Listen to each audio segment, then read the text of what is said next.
Boom,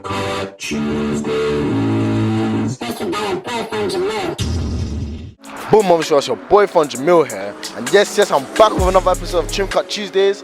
And yes, like as I told you on my socials, this is gonna be the season finale, you know. Just to save my hairline, like the hair follicles are going. I can't lie. The same procedure as normal. I told you on my socials to send me names of barbers that you'd like me to go to, and you lot did that. So obviously today's barber, you know, quite well known, quite familiar to most people. Smokey's. As you can see by the title, we're going Smokey Barbers. Yes. Obviously from where we live, you know, it's a bit queer. K26, you know. Like, where the fuck are we at? Well, obviously we move. Obviously if you like this video, make sure you like, comment, subscribe, and yeah, peace. What's your hair now? Amazing. Absolutely amazing. The mic didn't fully pick up what I said, but all I was doing was just complimenting the scenery, because just look at it. It looks like a palace. You know, with the marble floor, the sinks, the logo on the wall, everything. Obviously, the price of the trim was £25, but I had a good feeling that I would be getting my money's worth, due to the fact that people like KSI, The Pie, Jaden Sancho, etc. wouldn't be coming here if the trims weren't good. Like, let's be realistic. But to start off the trim, he starts by skinning the lower back of my head, just underneath my butt, until he goes around the sides of my head.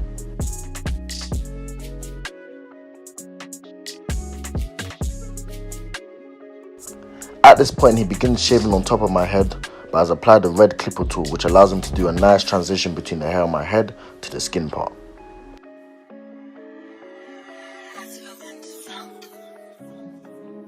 He then goes on to comb while shaving my head.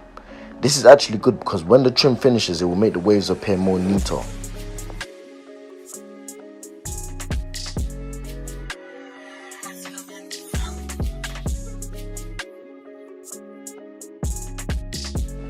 At this point, he begins to do my shape up. But here's the problem. You see, if your barber does this movement here, there's only one of two things. One, he's either fucked up your hairline, or your hairline's already fucked. And in my case, it's the fact my hairline's already fucked. I knew my hairline was fucked because the barber asked me if I ever had my hairline pushed back. And I was like, yeah. A few months ago, certain barbers, aka grooming, pushed my thing back. And he was just like, to repair my hairline, he would advise me to apply castor oil for the next 6 months. I was just like, raw, like that. But we're moving it. But you know what they say always saves the day? Black spray. And saving my ass is what it done.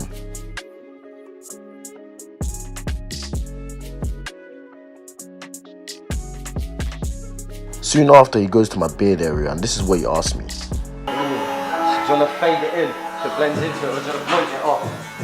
I don't know, what do you think? I'd fade it. For him to ask me whether I wanted my beard to be pointy or faded demonstrates good customer service, you know. Because more time, a lot of barbers just do their own thing, and you could be leaving the barbers thinking, oh, I didn't really like what you done there, you know. Do you know what I mean? So yeah, kudos to him for that. After shaping up my beard, he gets out my personal favourite, the flicky. And as I said in previous episodes, this is used to further define the shape up. Just pre the precision of him cutting the hair at the top of my head. You don't learn how to move precisely with a clipper like this in one day. He's even got barbering equipment tattooed on the back of his neck. Just goes to show you he was born to do this. After that, he brings out a machine which I don't think I've ever seen before. However, at this point in the trim, I trusted him already, so I wasn't even too bothered.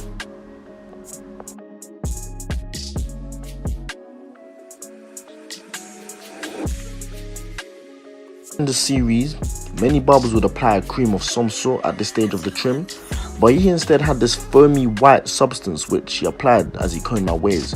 And to be fair, like, it felt different. It did feel different, I can't lie. But Smokey Barbers ain't just any ordinary barber, it's a different barber.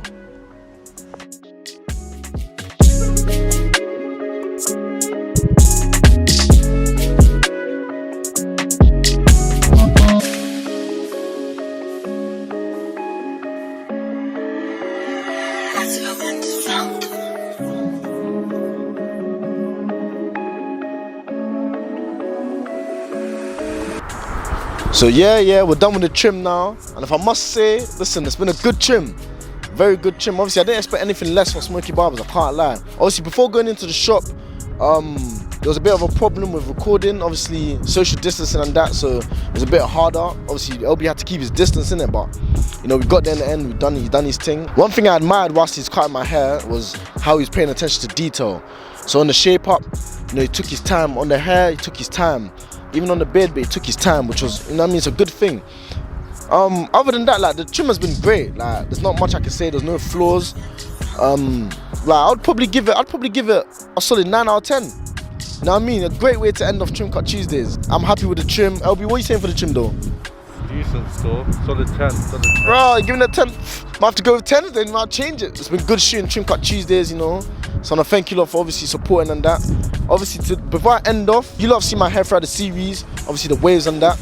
And I've got a little something for you. So if you're in a wave game like I am, and you're trying to improve your waves, I'd fully recommend you to buy a brush of Tide Season. Obviously with their brushes, it's not too hard, not too soft, and it glides on your hair properly. Obviously you don't remember when I had that mad haircut, I was grabbed to get my waves back. And if I went for a brush from Tide Season, I would have never got it back. So on the website, there's many different brushes and accessories. And with this code 400mil15, you can get money off your order. So make sure you go on the website and get some. But yeah, if you like this video, make sure you like, comment, subscribe, and peace.